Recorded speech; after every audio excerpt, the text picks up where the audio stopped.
ఏంట్రా మాకు తెలియకుండా పంట అమ్మేసుకోవడానికి మీకు ఎంత ధైర్యం రా? మా పంట మేము అమ్ముకుంటే తప్పేంటి? తప్పే.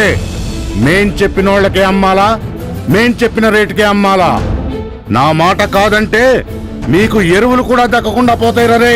మేం కష్టపడి పండించిన పంటకి కనీసం గిట్టుబాటు ధరైనా రాకుండా ఏదో మీకు తోచింది మా చేతిలో పెడుతున్నారు. ఇక మేమేం తినాలి, ఎలా బతకాలి? ఏయ్, ఏంట్రా నోరు లెగుస్తుంది? కాస్త తగ్గించుకుంటే మంచిది. మీకు మర్యాదగా చెప్తే వినాలా లేరు? మిమ్మల్ని ఎలా దారికి తీసుకురావాలో నాకు తెలుసు.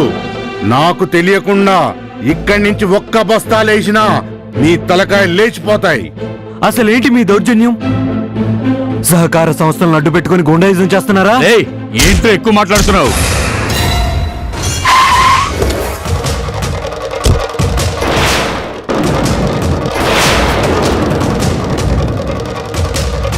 అయ్యయ్యో, ఏమైందయ్యా?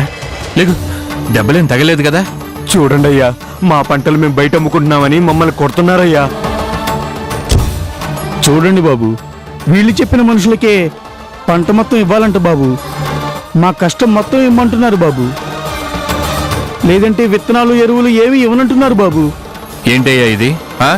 ప్రభుత్వం ఈ సహకార సంస్థలను పెట్టింది రైతులకు సాయం చేయడానికి, అంతేగాని మీ స్వార్థానికి వాడుకోవడం కోసం కాదు.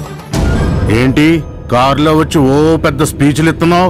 ఇక్కడ మేం చెప్పిందే జరగాలి, లేదంటే ఇక్కడ ఎవ్వడికి భూమి మీద నూకలుండవు. ఏంటి బెదిరిస్తున్నావా? పిచ్చి పిచ్చి వేషాలేశారంటే ఇప్పుడే మిమ్మల్ని అందరినీ జైలుకు పంపిస్తాను.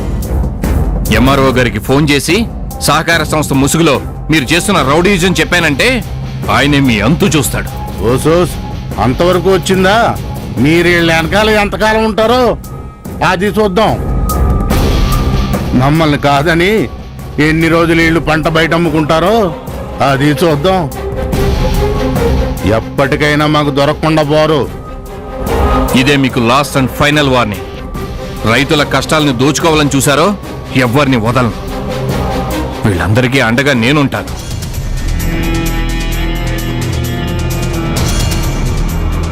పదండ్రా పోదాం.